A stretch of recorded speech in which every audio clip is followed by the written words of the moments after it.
कल्याण येथील सिंडिकेट भागात असलेल्या बालाजी हॉस्पिटलमध्ये जागतिक काचबिंदू महिन्याचे औचित्य साधून नेत्र तपासणी शिबिराचे आयोजन करण्यात आले होते। कल्याण डोंबिवली महानगरपालिकेचे महापौर राजेंद्र देवळकर आणि स्थानिक नगरसेवक दशरथ घाडीगावकर यांच्या उपस्थितीत उद्घाटन केले। शिबिरात काचबिंदू, नाक, कान, घसा यांच्या विकारावरही तपासणी करून मार्गदर्शन करण्यात आले। डॉक्टर अरविंद पांडे यांनी या शिबिराचे आयोजन केले होते। Bureau report, India TV news.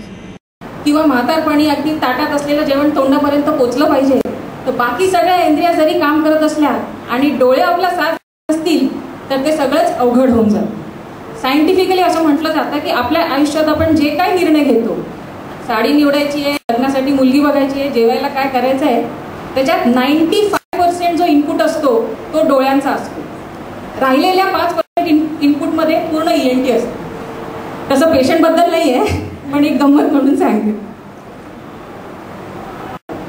म्हणजे माझ्याकडे पेशंट असतात 2-3 वर्ष त्यांनी चष्मे बदललेले नसतात। एक चष्मा लावतोय, तोच चष्मा लावून तो बच्चू 3 वर्षानंतर येतो, म्हणतात आम्हाला आता फळ्यावर दिसत नाही।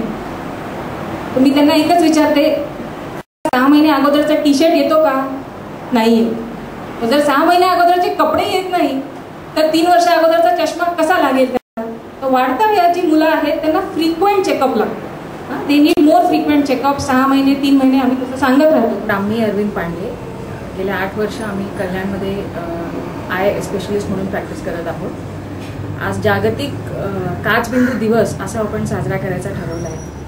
ॲक्च्युली 12 मार्च हा इंटरनॅशनली वर्ल्ड ग्लॉकोमा डे म्हणून साजरा केला जातो।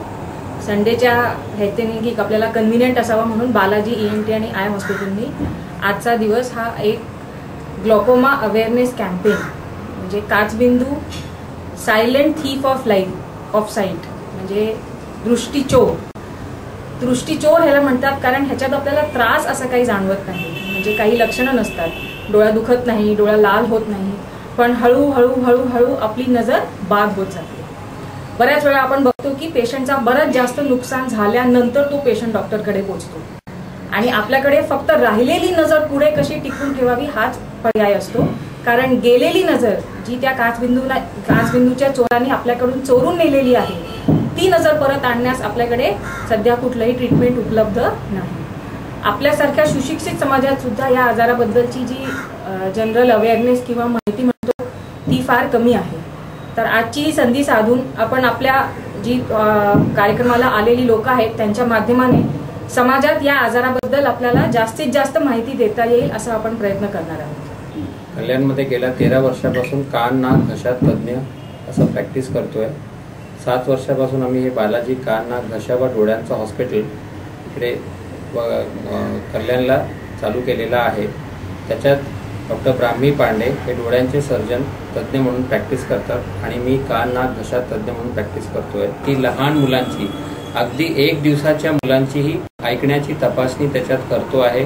पहिले ह्या तपासणीसाठी आम्ही पेशंटला बॉम्बेच्या मोठ्या हॉस्पिटलला, बॉम्बे हॉस्पिटल म्हणा, हिंदुजाला पाठवायचं, त्याच्याने पेशंट नातेवाईकांना त्रास व्हायचा। आता ते तपासणी आम्ही आपल्याकडे करतो आणि अगदी एकदम कमी दरामध्ये ती तपासणी होते। त्याच्यासाठी स्पेशल माणूस ठेवलेला गेला ज्याला ऑडिओलॉजिस्ट म्हणतात, तो करतो। त्याच्यामध्ये आपल्याकडे तसं घोरण्याची शस्त्रक्रिया होते। पेशंट जो घोरतो त्याच्यामध्ये पहिले म्हणायचे की नाही ते तुमचा तसंच राहणार आहे, आजकाल ते त्याच्यावरही उपचार आहेत, त्याच्यावरही ट्रीटमेंट होते। बाकी जे आपले कॅन्सरचे ऑपरेशन वगैरे आहेत ते पण आम्ही आपल्या लेवलला इकडे मॅनेज करतो आणि ऑपरेशन होऊ शकतात। नाही तर ह्या पेशंटला नेहमी मोठ्या हॉस्पिटलला जाऊन तिकडे टाइम लागायचा आणि त्यांचे आजार त्या पिरियडमध्ये वाढून जायचे।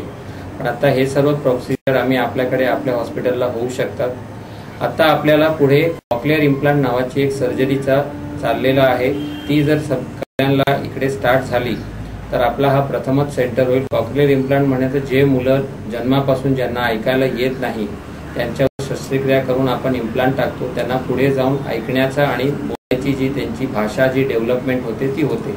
नाहीतर आपण बऱ्याच वेळी बघितलंय पेशंट येतात 17व्या वर्षी 18व्या वर्षी डॉक्टर हा बोलत नाही, तेव्हा बघतो तर त्याला ऐकायलाच येत नाही। तर आई वडिलांना विचारलं तर आई वडील म्हणतात गेल्या साहेब हा लहानपणापासूनच बोलत नाही, पण 17-18 वर्षामध्ये त्याला काहीही करून फायदा नाही आणि त्या पेशंटचं पूर्ण आयुष्य गेलेलं असतं, त्याला ऐकायलाही येत नाही आणि त्याला बोलायलाही येत नाही। तर अशा पेशंटला जर आपण लवकर डायग्नोसिस केलं बेराच्या माध्यमाने, बेरा टेस्टने माध्यमाने, तर आपण त्याच्यावर शस्त्रक्रिया करून त्याला एक पुनर्जीवन देऊ शकतो, असा आपला प्रयत्न आहे.